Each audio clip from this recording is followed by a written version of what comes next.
মায়ের ঋণ আমরা শোধ করব কোন জায়গা থেকে করব, কোন দিক থেকে করব? পৃথিবীর এমন কিচ্ছুই আল্লাহ বানায় নাই যেটা দিয়ে মায়ের ঋণ শোধ করা যাবে। এজন্য নবীও মাকে বড় ভালোবাসতেন।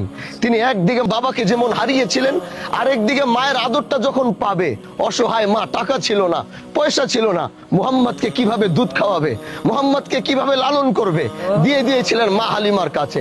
তারপরও নিজের বুকে রাখতে পারে নাই, অসহায়ের কারণে, দরিদ্রতার কারণে।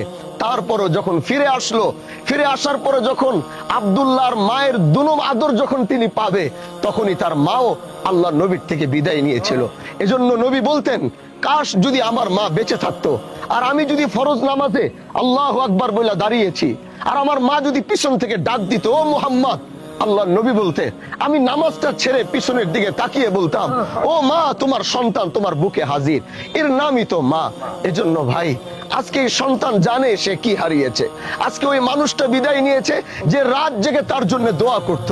আজকে ওই মানুষটা বিদায় নিয়েছে যে প্রতিটা মুহূর্তে আল্লাহকে ডাক দিয়ে বলতো, আল্লাহ তুমি আমাকে কেমন রাখছো আমি জানি না, আমার সন্তানটাকে ভালো রাখো, ওরে সুস্থ রাখো, ওরে বিপদ আপদের হাত থেকে হেফাজত করো। আমি রাত বেরাত সফর করি, বিশ্বাস করেন আমি কখনো আমার মাকে আমি রাত্রে ফোন দিয়ে বলতে চাই না যে আমি রওনা দিচ্ছি। কখনো বাসায় আসতে আমার 2টা বাজে, 3টা বাজে, কারণ আমার মা যদি কোন রকম জানতে পারে যে রাতে আমি রওনা দিয়ে দিছি, বিশ্বাস করেন আল্লাহর জাতের কসম করে বলছি, সেই রাত্র 3টা বাজে এসে দরজার সামনে দাঁড়াইলে যদি দেখি সে দরজা খুলে কেউ দাঁড়াইছে, ওইটা আমার মা। আমি জিজ্ঞাসা করি, মা, এই রাতে তুমি কেন ঘুমাও নাই?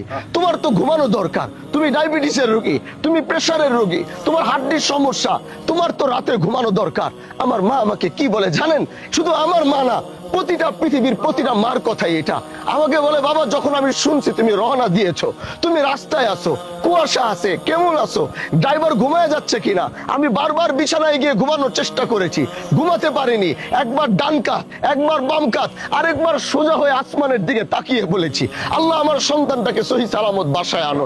এই যে তুমি আসছো, এই যে তোমাকে দেখছি, এখন আমাকে আর বলতে হবে না আমি ঘুমায় যাব। এর নামই তো মা। কোন ঋণ আমি শোধ করব মায়ের জন্য? কি দিয়ে আমি শোধ করব? আজকে সে মা হারিয়েছে, আমার মা বেঁচে আছে। আল্লাহর কসম, আমি এটা ভাবতেই পারি না আমার মা থাকবে না। আমি এটা ভাবতে পারি না আমার মার লাশ আমি হাতে নিব।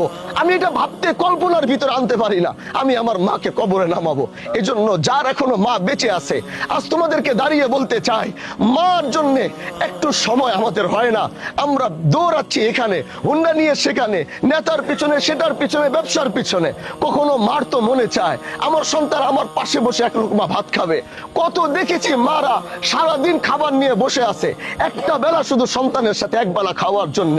কিন্তু আমরা এত ব্যস্ত, দুনিয়া আমাদেরকে এত ব্যস্ত বানাইছে। মা দিনের পর দিন খাবার নিয়ে অপেক্ষা করেছে, একবেলা আমার সাথে খাবে, কিন্তু আমি সেই সময়টুকু দিতে পারি নাই। যাও আজকে মাকে কবরে রাখো। আজকে তোমার জন্য কেউ অপেক্ষা করবে না। আজকে তোমাকে কেউ ফোন দিয়ে বলবে না তুমি ঠিক মতো খেয়েছো কিনা। আজকে তোমাকে ফোন দিয়ে কেউ জিজ্ঞাসা করবে না তুমি এখন কোথায় আছো, আসতে কয়টা বাজবে। আজকে থেকে দরজা তার বন্ধ হয়ে গেছে, আজকে থেকে রাস্তা তার বন্ধ হয়ে গেছে।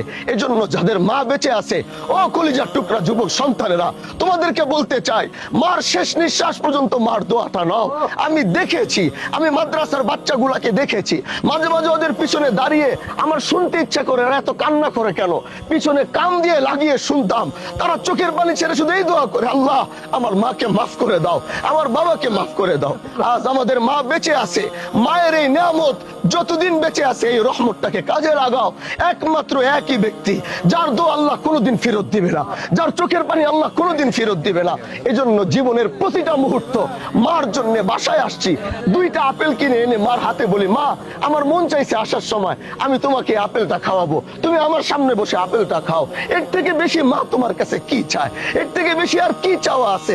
তার আর কোনো চাওয়া নাই, তার একটাই চাওয়া, আমার সন্তান আমার পাশে বসবে, আমার কাঁধে হাত দিবে, বুকটা জোরে আমারে ধরে জিজ্ঞাসা করবে আমি কেমন আছি। যাদের মা বেঁচে আছে এখনো সময়, এতটুকু মার জন্য করো। আল্লাহ কাছে দোয়া করি আজকে এই মাকে আল্লাহ যেন জান্নাতের আলা মাকাম নসিব করে। আর যারা আজ মা হারিয়েছে, আল্লাহ তাদেরকে সবরে জামিল দান করে, আল্লাহ তাদেরকে ধৈর্য দান করে, আল্লাহ তাদেরকে এই শোক যেন তারা সহ্য করতে পারে, সেই ক্ষমতা যেন আল্লাহ পাক তাদেরকে